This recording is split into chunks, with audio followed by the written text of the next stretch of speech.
Hey, what's up guys? Blue here. I've had a few requests for a build video, and I even actually made one a couple weeks ago, but since I made it, I never got a chance to go in and finish any editing and whatnot and really put it together and upload it. But again, I've also come across a few new pieces, new gear pieces and weapons and whatnot that have significantly changed the build, so I decided to scrap the old video and put this one together. So we'll get right into it. I'm going to cover the talents first, just to get this boring stuff out of the way. Critical save, combat medic for when I'm in a group. If I'm not in a group, I'm going to run strike back or on the move.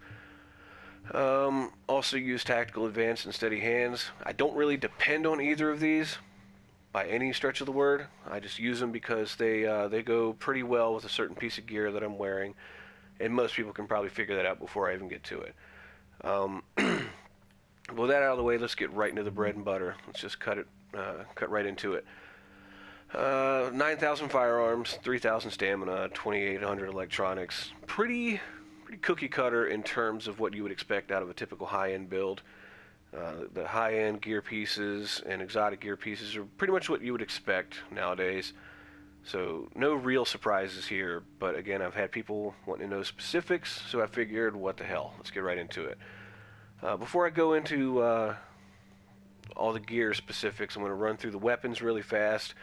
I do have 3 main assault rifles that I'll use depending on the circumstances and group composition, things like that. But for the most part, they're fairly similar. There's a few differences in each that allow me to play a little differently, fill different roles. So first and foremost, the one I've been using the most recently is this LVOA-C I got the other day. This thing is an absolute god roll in every way of the word. Max enemy armor damage, max base damage. If the LVOA shares the same damage model as the lightweight M4, which I'm pretty sure it does, this is the absolute highest amount of damage you can possibly get out of an M4 or LVOA. It does not get better than this. Responsive, deadly, unforgiving, pretty much the go-to talents in PvP. Depending on your setup, if you're running a lot of electronics, you could maybe go with competent instead of deadly. My build is not set up that way, so I have deadly. On all 3 assault rifles, you're going to see all the mods are going to pretty much follow the same formula. Mag size, crit damage, rate of fire. I would like to have a higher rate of fire on this one, but it's still not that bad. I'm not going to notice that much of a difference anyway. Optics and muzzle are both going to focus on crit damage as its main focus. 3% chance, headshot damage. Pretty similar stuff, pretty cookie cutter stuff. The things you want for absolute damage.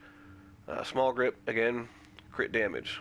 2.5 stability. I would actually rather have accuracy on this, but I simply don't have any small grips with accuracy on them. Unfortunately, I have a lot of them with stability, but no accuracy. My Navy MP5, I crafted forever. 22% chance, 23-2 base damage, deadly, responsive, and adept. I would rather have competent instead of adept. Obviously, because of SMGs, you don't really need adept. But in the same, in that same train of thought, it is kind of nice to have up to 15% critical hit chance that an enemy player's concealed pulse cannot take away from me. So it's extremely easy to ride the 60% crit cap with this talent. So it is kind of overkill if I'm running a pulse, but again, it's nice to have something that they can't take away, and I'm still hitting just as hard. Again, same formula: mag size, damage, rate of fire, optics and muzzle, damage, headshot damage, crit chance, small grip. Again, same formula: damage, stability, and reload speed. I would much rather have accuracy on all these weapons. Just don't have it. Shit out of luck there. Let's see. And I do have 2 other M4s that are almost identical in performance and talents and whatnot. This is the one that I normally use when I'm playing solo. I love adept on assault rifles. It is very, very good, coupled with deadly and responsive.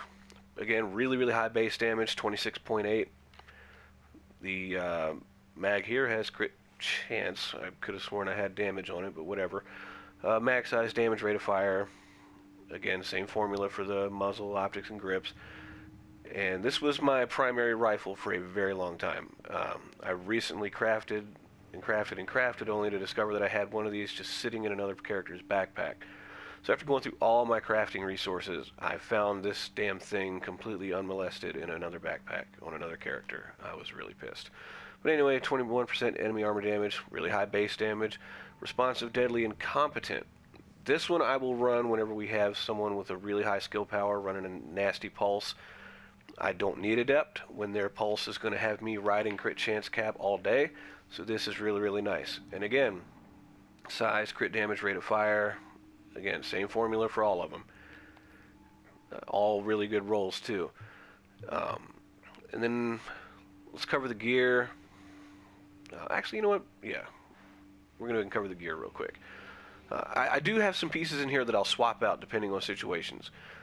And before you guys get too bent out of shape saying that this build sucks for solo, this, that, and the other, I never said it didn't. This build is not ideal for solo play. It can be used solo. I have used it. I've been using it solo, but I will not disagree. It is absolutely not an ideal setup for solo play. But anyway, save your breath. No shit. It's not the best solo build ever. Barrett's Bulletproof Vest. Roll for firearms. I have health and health on kill. I would much prefer enemy armor damage or exotic damage resilience, anything like that over health on kill. But when it came time to decide which attribute I was going to leave on here, I figured health of kill was the better of the two, so I had to work with what I had to work with. Stamina mod, only one stamina mod on the whole build, just to make sure I have enough stamina to unlock responsive. Without responsive, this build falls apart. When I am playing solo and want that extra survivability, I have this Barrett's chest piece, which is rolled stamina. Gives me a little bit more survivability, a lot more stamina, but I don't really use this much anymore. But the attributes on it are a lot better. I have EDR and health. I definitely prefer this in terms of survivability. Grenades and seeker mines and stuff aren't as big of an issue. Whenever we have the healer in the group, I'll run this. A nearly perfectly rolled vigorous chest piece. Enemy armor damage, health, ammo capacity, almost max armor. I'll run this whenever we have a healer all day. Those overheals are nice. Our healer has a very, very similar setup to Marco Styles' healer build that he put up back when 1.6 first became a thing. His build is nasty. Refreshed mask. Again, no surprises here. Rolled firearms, crit chance, and burn resistance. You always want that in PvP. Shortbow championship knee pads. Again, no surprises. Decent armor, decent firearms roll. And I have crit damage on here instead of health. And I'll explain why in a minute. 31% burn resistance, disrupt resistance, and bleed resistance. This is pretty much the holy trinity in terms of resistances in PvP. You want burn resistance because everybody has a flame turret. You want disrupt resistance because everybody has the EMP stickies. And most competent groups have at least one person running a Predator's Mark set up. So bleed resistance is mucho bueno there too. Firearms mod and first aid self-heal. All my performance mods in this build are first aid self-heal. Spec Ops backpack. Specialized. Sorry. Again, no surprises. 1326 armor, good firearms, health and ammo. Perfect situation, maybe have burn resistance instead of ammo capacity, but it's not that big of a deal. The extra ammo is nice, but burn resistance would probably be a little bit better in the long run. Skull's MC gloves, 974 armor, good firearms roll, max crit damage, 1199 assault rifle damage, which could be a little better, and 5% crit chance, which I think goes up to 6. I would, again, prefer to have these all set up, but no big deal. When I take it in last stand, everything gets maxed out anyway, so who the hell cares? So, again, nothing too surprising. Last piece of gear is a nimble holster. You'll hear a lot of people say that nimble holsters suck. You'll hear a lot of people that are wrong. They don't. Nimble holster does not suck. You just can't use it the way you used to use it. And in my opinion, I think it works better now the way it is, because of the fact that once you start getting that heal, taking damage doesn't stop the heal. So you can potentially keep getting health back in a gunfight and frustrating your enemy to the point where, you know, he has to reload because you're surviving longer than he's able to sustain fire on you, and it might give you the upper hand in a fight. So it's pretty nice. Try it out. Don't listen to all these people who says it's complete shit, because they are completely wrong. They're just not using it the way they used to use it, or they're not used to using it the new way. It definitely has its place. I can't think of any other high-end holsters I'd rather run. Decent armor, good rolls across the board, crit chance. Reason I like to run Adept on everything is because of this. Weapon damage is good, crit chance is okay, crit damage is obscene, 123%. That is a lot of crit damage. And whenever I'm running with a good pulse in the group, this extra damage pretty much equates to nobody surviving a full magazine of fire. This melts people fast. Very, very, very fast. So yeah, I mean, that's pretty much it. You can see with all this crit damage why that I would much prefer to run with Adept on most of my rifles when I'm playing solo, so I can have plenty of crit chance they can't take away from me. With the lightweight M4 running with Adept, after all said and done, if they don't scramble my pulse, I'm sitting at right around 55% crit chance once you add it all up and do the math.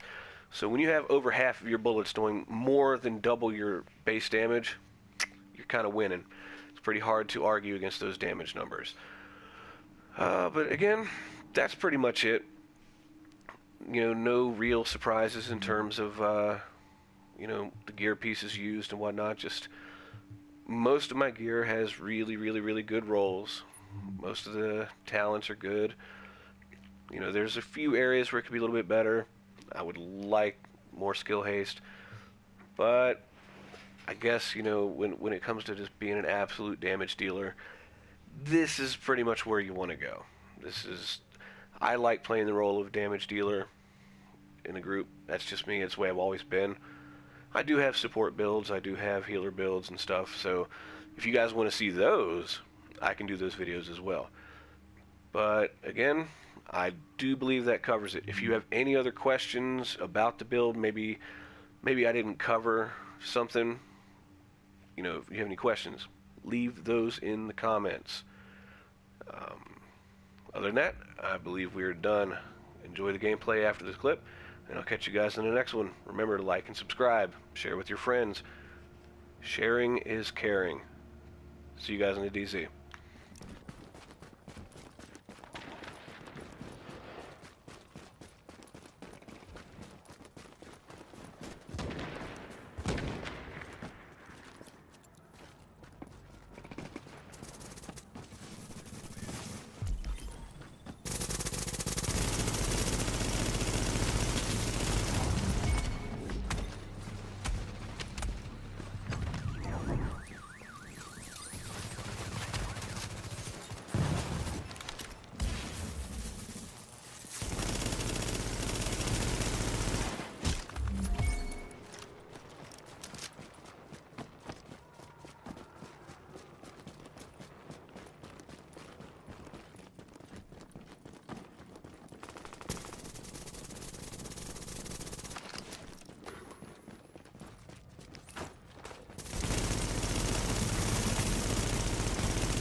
asshole cat is an asshole.